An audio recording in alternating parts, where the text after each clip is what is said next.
Hello friends, this is Gaurav and I am welcoming you at my channel RK Gaurav Bhattal. Friends, those who have not subscribed my channel, please do subscribe my channel and press the bell icon so that you will get the notification of my new videos. So friends, today I am uploading a video on income and expenditure account. In that I will explain meaning of income and expenditure account, ठीक है, why we prepare it, and about detail about income and expenditure, what we have to include in income side and what we have to include in expenditure side, and the format of income and expenditure account. ठीक है, तो friends हम लोग शुरुआत करते हैं. अब meaning income and expenditure account. अब सबसे पहले शुरुआत के पहले जैसे आपने फाइनल अकाउंट्स करके रखा हुआ है तो उधर हम लोग प्रॉफिट एंड लॉस अकाउंट बनाते थे.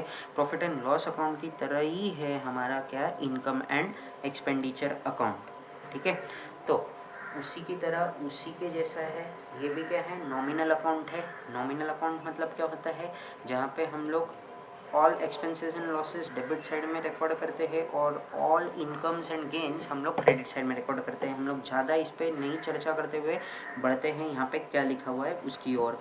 तो income and expenditure account is the summary of revenue, receipts and revenue expenses of a particular accounting period. जैसे मैंने इसके पहले वीडियो में रिसिप्ट एंड पेमेंट अकाउंट जो बताया था, उसकी ही रिसिप्ट एंड पेमेंट अकाउंट का अगला स्टेप है हमारा क्या, इनकम एंड एक्सपेंडिचर. उसका समरी मतलब क्या है, इनकम एंड एक्सपेंडिचर में हम लोग सिर्फ और सिर्फ करंट ईयर के जो भी इनकम है, जो भी एक्सपेंसेस है, उसको यहाँ पे लिखेंगे.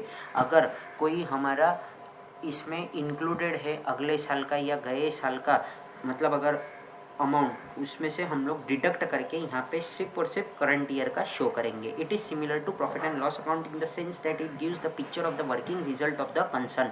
Not for profit concern prepare income and expenditure account, it is a nominal account. जैसे मैंने पहले ही बोल दिया था, ये क्या है, एक प्रॉफिट एंड लॉस अकाउंट की तरह ही है और ये भी क्या होता है, हमारा नॉमिनल अकाउंट ही होता है.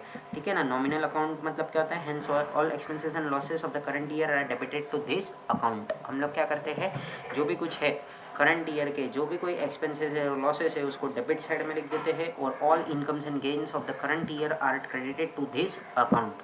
ठीक है, अब इनकम्स मतलब क्या होता है, जो भी कोई इनकम हो रहा है हम लोगों को, चाहे वो रेवेन्यू हो, बराबर, रेवेन्यू ही हम लोग यहाँ पे क्या करेंगे, रिकॉर्ड करेंगे. हम लोग इनकम एंड एक्सपेंडिचर अकाउंट की बात कर रहे हैं, रिसिप्ट एंड पेमेंट अकाउंट की नहीं बात कर रहे हैं यहाँ पे.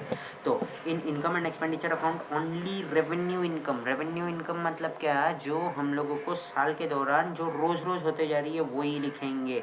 ठीक है ना, और वो भी क्या, करंट पीरियड का जो इस साल का है वो ही लिखेंगे. तो जैसे सब्सक्रिप्शन रिसीव्ड हो गया, बराबर, सब्सक्रिप्शन अभी हम लोगों का समझो कोई ट्रस्ट है या फिर कुछ भी है, चैरिटेबल ट्रस्ट है, वो मतलब सर्विस प्रोवाइड करता है. तो जैसे कोई नए लोग जुड़ गए उसमें, तो जैसे हम लोगों का स्पोर्ट्स का चैरिटेबल ट्रस्ट है, तो वहाँ पे अगर कोई प्लेयर्स लोग आए तो उन्होंने सब्सक्रिप्शन भरा, वैसा एक एग्जांपल.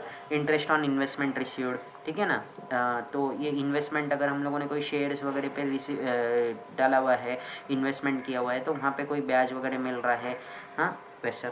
तो सन्ड्री रिसिप्ट्स, छोटे मोटे रिसिप्ट्स जो होते हैं. फिर जनरल डोनेशंस जो हम लोगों को मिल जाते हैं, जैसे मैंने पहले भी बताया था. हाँ, अगर स्पेशल चीज़ के लिए रहेगी तो वो स्पेशल चीज़ में इंक्लूड होगी, स्पेशल जो भी कोई बात रहेगी, ठीक है ना, जो चीज़ के लिए आ रहेगा. ट्यूशन फीस रिसीव्ड हो गया, etcetera. Income received for previous year or for the next year are not taken into this account. However, all incomes pertaining to the current year are all considered. जैसे मैंने पहले ही बार बार बताया है कि ये क्या है, हमारा नॉमिनल अकाउंट है. हाँ, नॉमिनल अकाउंट है वो तो ठीक है, बट हम लोग इनकम एंड एक्सपेंडिचर में रिसिप्ट एंड पेमेंट अकाउंट की तरह नहीं करेंगे कि इस जो भी आ रहा है वो सब हम लोग रिकॉर्ड करते जाएंगे, चाहे इस साल का हो, गए साल का हो या फिर आने वाले साल का हो. यहाँ पर ऐसा नहीं रहता है. हम लोग सिर्फ और सिर्फ किसको रिकॉर्ड करते हैं, हमारे करंट ईयर के इनकम्स को. एक्सपेंडिचर ओनली रेवेन्यू एक्सपेंसेस, यहाँ पे भी कौन से रेवेन्यू एक्सपेंसेस, जो रोज रोज के खर्चे हैं वही हम लोग लिखेंगे. Of the current period are debited. इसको क्या करेंगे हम लोग, डेबिट कर देंगे। एग्जाम्पल रेंट पेड, अगर हम लोगों ने कोई भाड़ा पे किया है या फिर कोई सैलरी पे किया है। होनोरेरियम पेड, होनोरेरियम पेड मतलब क्या होता है, जैसे कोई विजिटिंग फैकल्टी को कोई पैसा वगैरह है कुछ पे किया तो। फिर परचेज ऑफ स्टेशनरी, स्टेशनरी कोई खरीदा तो वो आ जाएगा वहाँ पे। द आइटम्स ऑफ एक्सपेंसेस में differ from concern to concern. और जैसे जो भी कोई एक्सपेंसेस है वो क्या होंगे, हमारे डिफर करते रहेंगे अलग अलग कंसर्न के ऊपर। जैसे अगर कोई हॉस्पिटल करेगा तो वहाँ पे खर्चे दूसरे हो जाएंगे। They depend upon the activity of the concern. ये क्या रहेगा, जो भी कोई काम वाम रहेगा उसके हिसाब से वहाँ पे एक्सपेंसेस रिकॉर्ड करेंगे। Expended paid for the previous year और for the next year are not taken into this account. ये हम लोग नहीं लेंगे, खाली करंट ईयर का ही हम लोग यहाँ पे रिकॉर्ड करेंगे। प्रीवियस ईयर का भी नहीं चलेगा, नेक्स्ट ईयर का भी नहीं चलेगा। It record only current year expenses whether actually paid और नॉट पेड, चाहे हम लोगों ने पे किया हो चाहे नहीं पे किया हो। और paid during any previous year for the current year are taken into this account. और अगर हम लोगों ने कोई एक्सपेंसेस करंट ईयर के लिए पहले ही पे कर दिया है तो वो हम लोग यहाँ पे रिकॉर्ड करेंगे, बराबर। वैसे ही हमारा इनकम में भी था। बट आगे चलते हैं अब हम लोग। Income and expenditure account shows surplus या फिर डेफिसिट। जैसे हम लोगों को प्रॉफिट एंड लॉस अकाउंट में एक तो प्रॉफिट मिलता था, नेट प्रॉफिट या फिर नेट लॉस, वैसे ही यहाँ पे सरप्लस मतलब क्या हो जाएगा, प्रॉफिट हो जाएगा। सरप्लस मतलब क्या होता है, हमारा प्रॉफिट होता है। और डेफिसिट मतलब क्या होता है, हमारा लॉस होता है। सरप्लस मतलब ज़्यादा होता है, ठीक है, ऐसे नॉर्मल इंग्लिश मीनिंग इसका।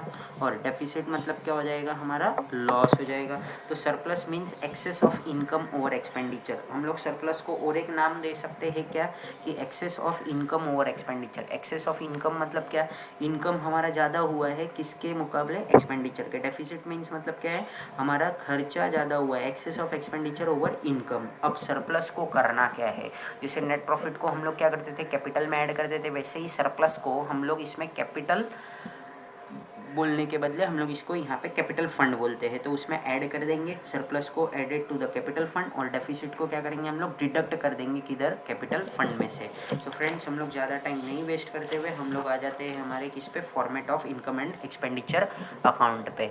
तो अब ज़रा देखो यहाँ पे क्या करना है, इन द बुक्स ऑफ, ये हमारे क्वेश्चन में दिया रहेगा, income and expenditure account for the year end date 31 March. अब जैसे हम लोगों ने क्या किया है यहाँ पे, सबसे पहले एक्सपेंडिचर हम लोग पढ़ लेते हैं पूरा। तो क्या है यहाँ पे, 2 सैलरीज पेड। सैलरीज क्या होता है, जो हम लोग पगार वगैरह देते हैं वो हम लोग यहाँ पे लिखेंगे।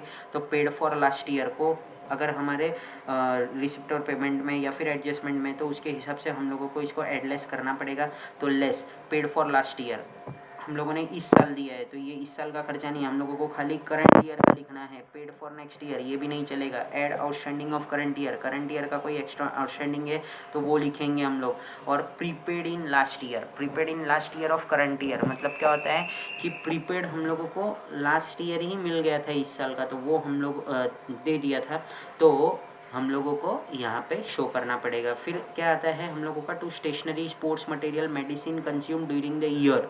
तो जैसे ये कोई भी चीज़ है, मतलब स्पोर्ट्स मटेरियल है, चाहे स्टेशनरी है, मेडिसिन है, ये हम लोग कौन सा क्या शो करते हैं, किस तरीके से शो करते हैं हम लोग इसको, जैसे ओपनिंग स्टॉक। ओपनिंग स्टॉक मतलब क्या, ये कितना था हमारे पास में, तो ये हम लोगों को मिलेगा गए साल के बैलेंस शीट में से। इसमें हम लोग क्या करेंगे, ऐड परचेस, हम लोगों ने परचेस कितना किया है। समझो हमारे पास में ये 10 रुपये का था पहले से, ठीक है, हम लोगों ने परचेस किया इसको कितना, 20 रुपये का, हाँ। और क्लोजिंग में अब हमारे पास में कितने का बच रहा है, ये 10 रुपये का और क्लोजिंग बच रहा है। तो एक्चुअल में हम लोगों ने कितने का यूज़ किया है, तो जैसे 10 का ओपनिंग था, 10 में हम लोगों ने 20 को मिलाया, मतलब परचेस किया, तो 30 हुआ। ये 30 में से अब 10 का बचा हुआ है, तो 30 हुआ था, 30 माइनस 10 किया तो कितना बचेगा यहाँ पे, हम लोगों को कितने का खर्चा किया हम लोगों ने, 20 रुपीज़ का। अभी भी हमारे पास में 10 रुपीज़ बचे हुए हैं, तो वो हम लोगों को बताना है कहाँ पे, असेट साइड में बताएंगे हम लोग। स्टॉक ऑफ स्टेशनरी हो गया या फिर जो भी कुछ इसमें से कोई भी आइटम देगा वो तो हम लोगों को सब में समझेगा।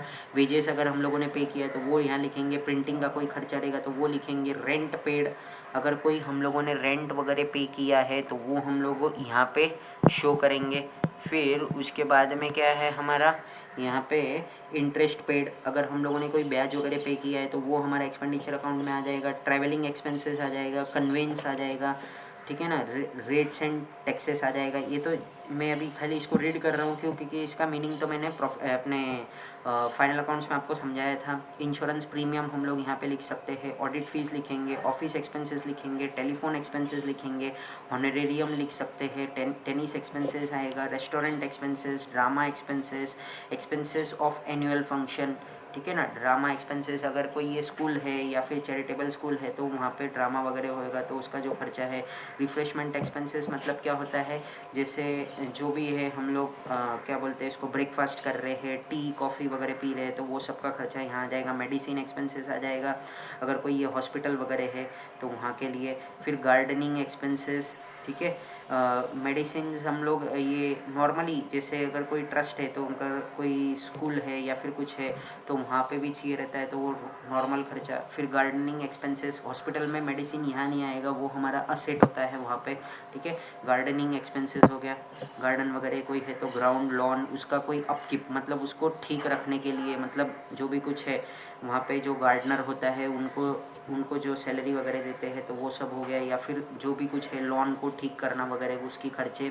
फिर repairs and maintenance, electricity charges, फिर newspaper and periodicals, sundry छोटे मोटे खर्चे। फिर loss on sale of asset, अगर कोई असेट हम लोगों ने बेच दिया और उसमें हम लोगों को लॉस हुआ है तो any loss we will debit, ठीक है। ये तो हम लोगों को पता ही है, डेप्रिसिएशन ऑन फिक्स असेट। अब ये क्या है हमारा excess of income over expenditure. Excess of income over expenditure मतलब क्या होता है, ये हमारा सरप्लस होता है, मतलब प्रॉफिट। हमारा इनकम क्या है, ज़्यादा है, इनकम हमारा ज़्यादा है किसके मुकाबले, एक्सपेंडिचर के। अब हम लोग आ जाते हैं किस पे, इनकम पे। तो सब्सक्रिप्शन रिसीव्ड में क्या हो जाएगा, लेस कौन से करने पड़ेंगे हम लोग को, रिसीव्ड फॉर लास्ट ईयर। अगर हम लोगों को लास्ट ईयर के लिए इस साल कोई पैसा मिल रहा है तो उसको हम लोग का ये इस साल का इनकम नहीं है ना तो उसको लेस करना पड़ेगा। रिसीव्ड फॉर नेक्स्ट ईयर, हम लोगों को केवल और केवल करंट ईयर का लिखना है तो हम लोग रिसीव्ड फॉर नेक्स्ट ईयर भी यहाँ पे नहीं लिखेंगे तो इसको भी लेस करेंगे हम लोग, add. Received during the last year for current year, हम लोगों को गए साल ही इस साल का मिल गया था तो एक्चुअल में ये इस साल का इनकम है ना तो अभी हम लोगों को इसको ऐड करना पड़ेगा। आउटस्टैंडिंग फॉर करंट ईयर, अगर कोई मिलना बाकी है हम लोगों का इनकम तो वो ऐड हम लोग को करना पड़ेगा। रेंट रिसीव्ड, अगर कोई रेंट रिसीव मिल गया है तो हम लोगों को। इंटरेस्ट रिसीव्ड, चाहे इन्वेस्टमेंट पे हो चाहे एफडी पे हो। डिविडेंड रिसीव्ड, गवर्नमेंट ग्रांट्स, अगर जनरल लिखा रहेगा तो यहाँ आएगा, ठीक है। और अगर दूसरा रहता था तो हम लोग वो उसको उधर लिखते थे बैलेंस शीट में। फिर ग्राउंड रेंट रिसीव्ड हुआ है, सन्ड्री रिसीव्ड हुआ है, एंट्रेंस फीस, रेवेन्यू लिखा है तो यहाँ आएगा, कैपिटल लिखा रहेगा तो हमारे बैलेंस शीट में आ जाएगा लाइबिलिटी साइड में। बाय एडमिशन फीस हो गया, बाय लाइफ मेंबरशिप फीस हो गया, बाय डोनेशंस, ये भी जनरल है, अगर स्पेशल होता तो लाइबिलिटीज़ में आता बैलेंस शीट के। टेनिस रिसिप्ट, रेस्टोरेंट रिसिप्ट, फिर ड्रामा रिसिप्ट, फिर उसके बाद में अभी ये रेस्टोरेंट रिसिप्ट क्या होता है, जैसे अगर हम लोगों का क्या बोलते हैं रेस्टोरेंट या फिर मतलब अगर हम लोगों का स्कूल है या फिर कुछ है, हाँ ठीक है, तो वहाँ पे जो कैंटीन वगैरह रहता है तो कैंटीन रिसिप्ट लिखना चाहिए था, ये लोगों ने रेस्टोरेंट लिख के रखा हुआ है तो वो है ये। फिर उसके बाद में क्या है, by drama received by collection of annual function. फिर प्रोसीड्स फ्रॉम एंटरटेनमेंट, अगर कोई एंटरटेनमेंट वहाँ पे कुछ हम लोगों ने किया है स्टेज शो वगैरह तो उसका जो भी कुछ हम लोगों को वहाँ से इनकम हुआ है वो हम लोग लिखेंगे। By profit on sale of assets, अगर कोई असेट वगैरह हम लोगों ने बेच दिया है साल के दौरान और उसमें प्रॉफिट हुआ है तो वो हम लोग इनकम में लिखेंगे। और excess of expenditure over income, हमारा क्या था यहाँ पे एक्सपेंसेस ज़्यादा था किसके कंपेयर में, इनकम में, तो ये क्या हो गया हम लोगों को बड़ा सा लॉस हो गया तो लॉस हम लोगों को क्या करना है, इनकम साइड में लिखना है। तो इसी के साथ में हमारा ये फॉर्मेट भी कंप्लीट हो गया किसका, इनकम एंड एक्सपेंडिचर अकाउंट का। I hope that you have understand my today's video very much. So friends, thank you very much for watching my video. Jai Hind.